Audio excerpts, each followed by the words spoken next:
You may have heard about the Quran's idea of paradise being 72 virgins, and I promise I will come back to those virgins. But in fact, here in the Northwest, we're living very close to the real Quranic idea of paradise, defined 36 times as gardens watered by running streams. Since I live in a houseboat on the running stream of Lake Union, this makes perfect sense to me. But the thing is, how come it's news to most people? I know many well-intentioned non-Muslims who've begun reading the Quran but given up, disconcerted by its otherness. The historian Thomas Carlyle considered Muhammad one of the world's greatest heroes, yet even he called the Quran as toilsome reading as I ever undertook, a wearisome, confused jumble. Part of the problem, I think, is that we imagine that the Quran can be read as we usually read a book, as though we can curl up with it on a rainy afternoon with a bowl of popcorn within reach, as though God, and the Quran is entirely in the voice of God speaking to Muhammad, were just another author on the bestseller list. Yet the fact that so few people do actually read the Quran is precisely why it's so easy to quote. That is, to misquote. Phrases and snippets taken out of context in what I call the highlighter version, which is the one favored by both Muslim fundamentalists and anti-Muslim Islamophobes. So this past spring, as I was gearing up to begin writing a biography of Muhammad, I realized I needed to read the Quran properly as I could, that is.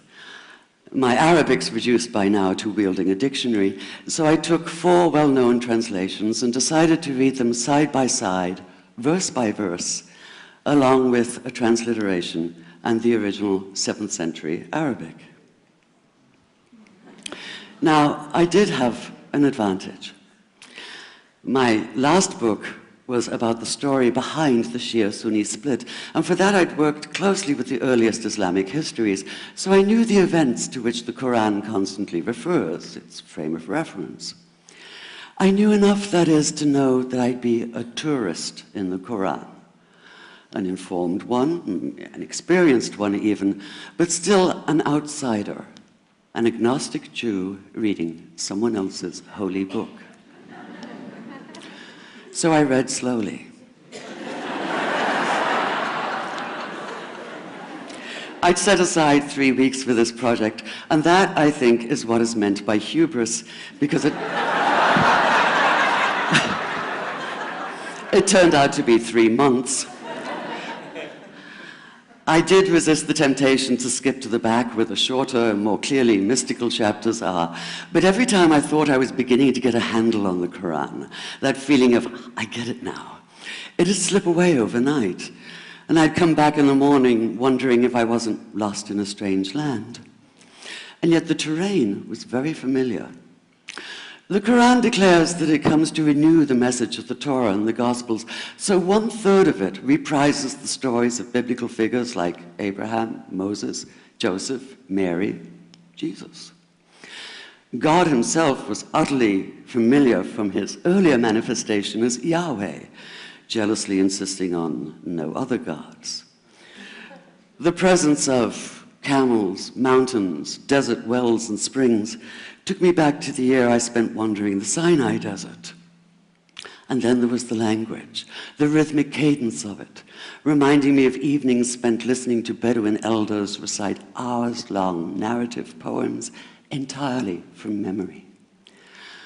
And I began to grasp why it's said that the Quran is really the Quran, only in Arabic.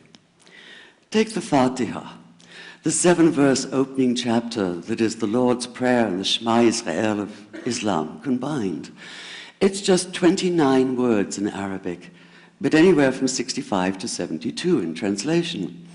And yet the more you add, the more seems to go missing. The Arabic has an incantatory, almost hypnotic quality that begs to be heard rather than read, felt more than analyzed. It wants to be chanted out loud, to sound its music in the ear and on the tongue. So the Quran in English is a kind of shadow of itself, or as Arthur Arbery called his version, an interpretation. But all is not lost in translation. As the Quran promises, patience is rewarded, and there are many surprises. A degree of environmental awareness, for instance, and of humans as mere stewards of God's creation, unmatched in the Bible. And where the Bible is addressed exclusively to men, using the second and third person masculine, the Quran includes women, talking, for instance, of believing men and believing women, honorable men and honorable women. Or take the infamous verse about killing the unbelievers. Yes, it does say that, but in a very specific context.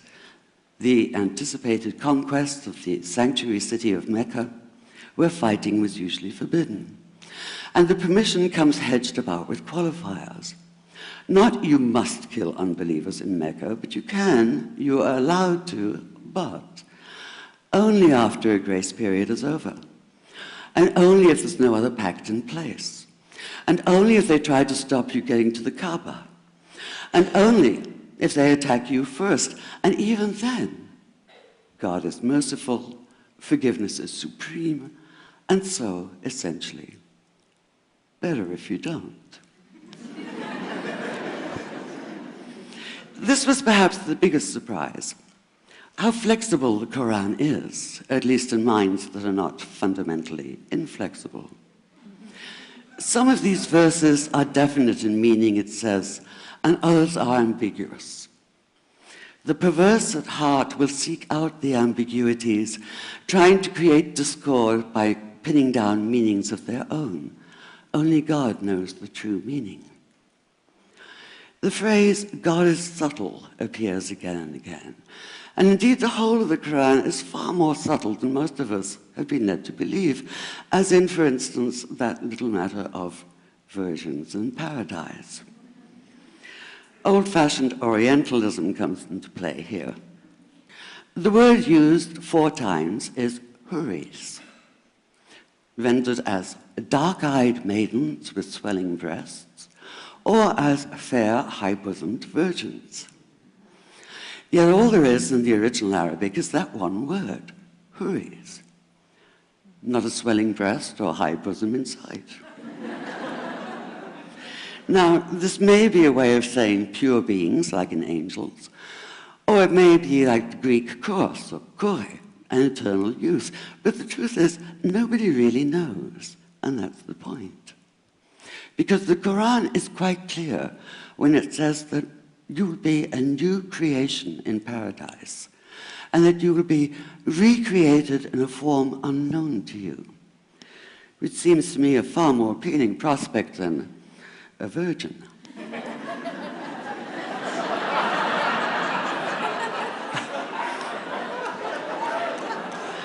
And that number 72 never appears. There are no 72 virgins in the Quran. That idea only came into being 300 years later, and most Islamic scholars see it as the equivalent of people with wings sitting on clouds and strumming harps. Paradise is quite the opposite. It's not virginity, it's fecundity, it's plenty, it's gardens watered by running streams.